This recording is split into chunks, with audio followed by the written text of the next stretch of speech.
ini persoalan laten yang lama sekali mengendap. Tiap hari kita mendengar bahwa barang-barang yang beredar di kota, di mana-mana, itu hasil selundupan. Tapi penegak hukum seolah-olah selama ini tidak bisa menyentuh ke sana.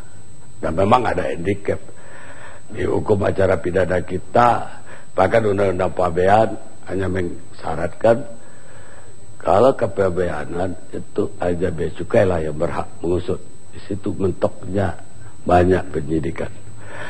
Tapi kali ini Mabes Polri menangkap orang penting di bea cukai. Saudara nama pendeknya aja Heru. Tapi Heru ini saya bilang orang penting karena saya mendengar Heru inilah jangkar di bea cukai tersebut. Dia angkatan 91, satu angkatan sama dirjen, dan kabarnya memang 91 lah yang sekarang menduduki jabatan-jabatan penting di sana.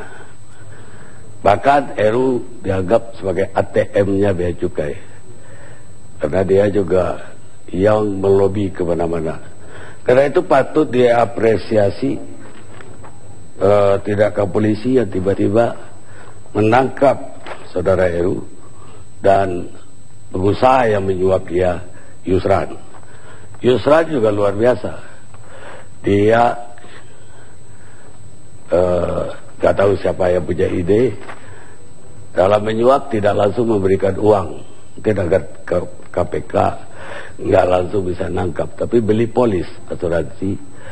Dan kemudian Heru dan istrinya mensuspend polis tersebut atau menghentikan tiba-tiba, dan walaupun kena penalti tetap ratusan juta bisa dipungut. Mari kita saksikan dulu tayangan di layar ini.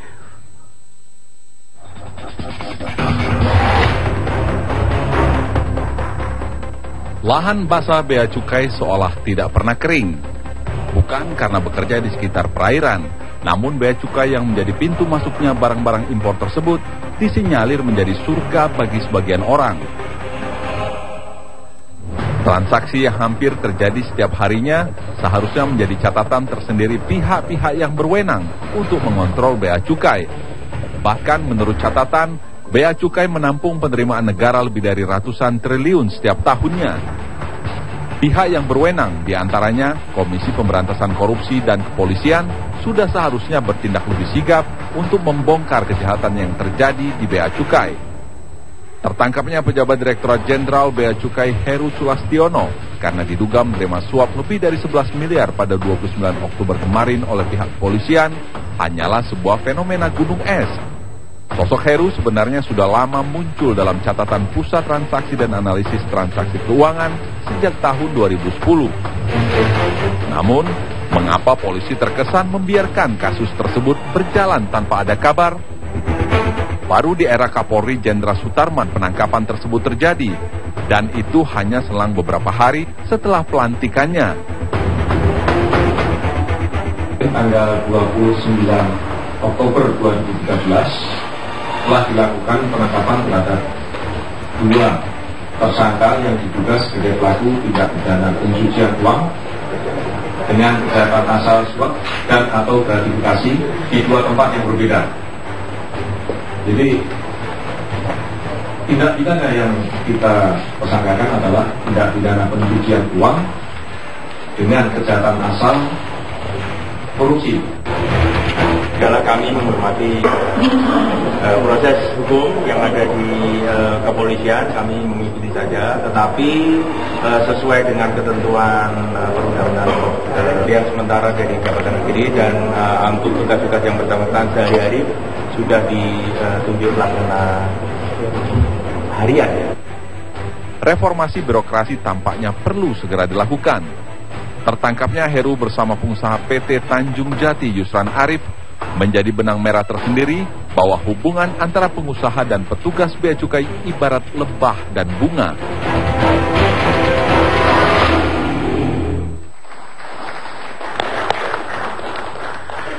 Pemirsa, Kenapa kami namakan gunung es?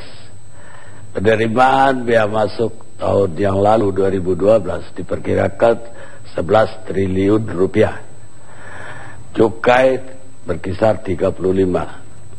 Bea keluar 8,9 triliun rupiah.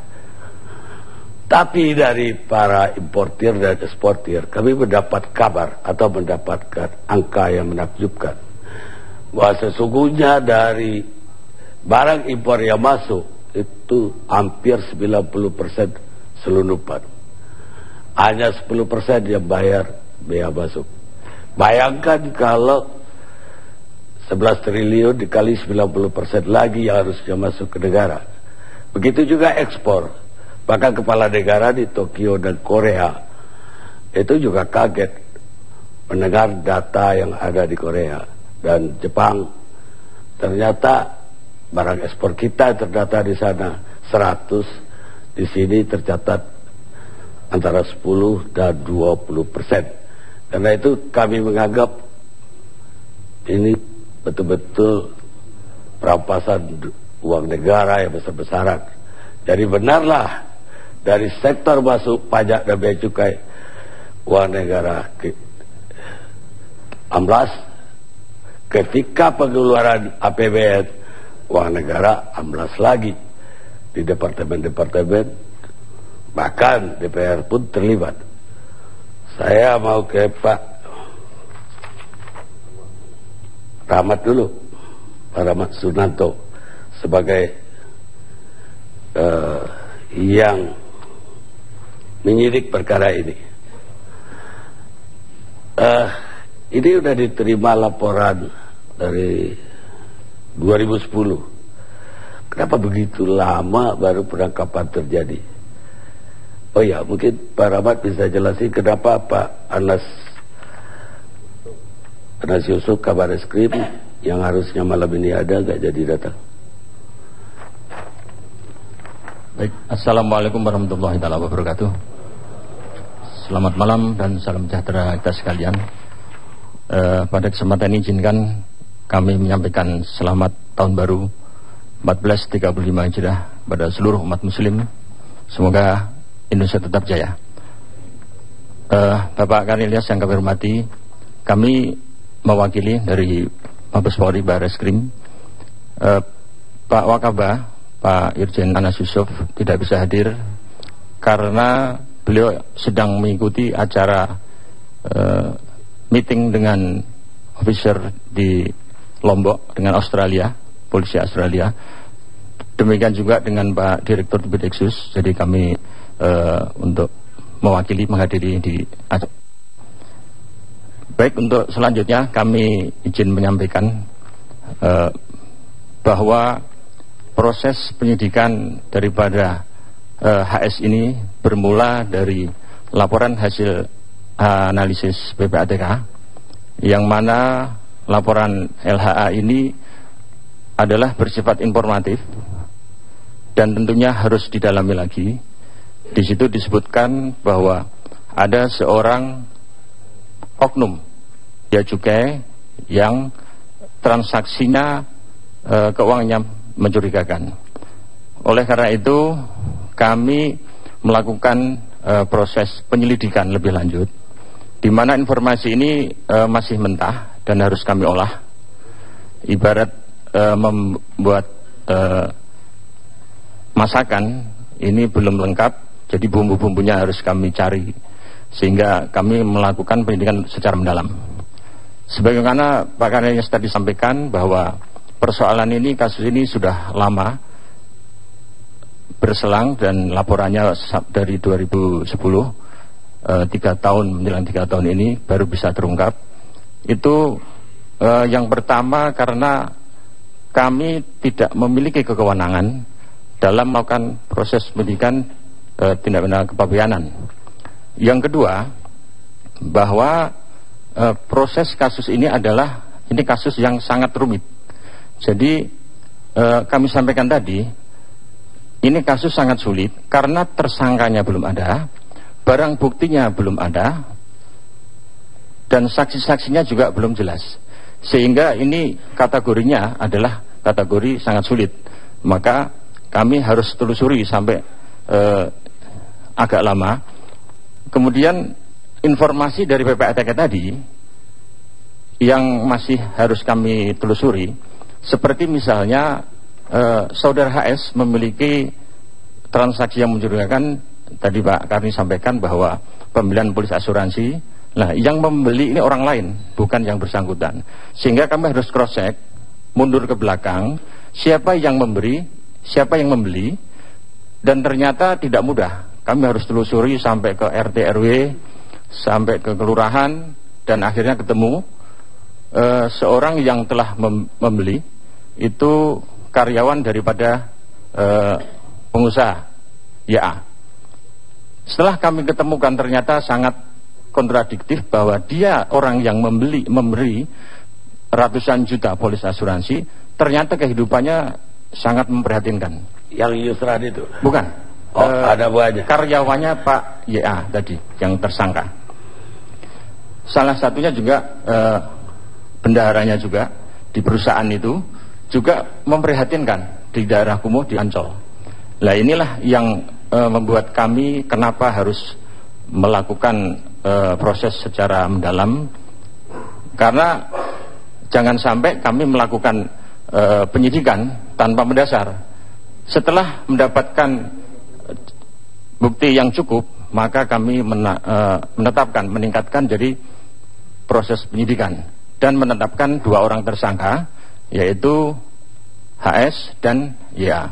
HS selaku penyelenggara negara atau pegawai negeri yang diduga telah menerima suap atau gratifikasi, kemudian YA yang memberikan suapnya, sehingga kami menetapkan keduanya tersangka dan ditahan, kemudian ditetapkan sebagai tindak pidana TPPU dengan predikat crime korupsi.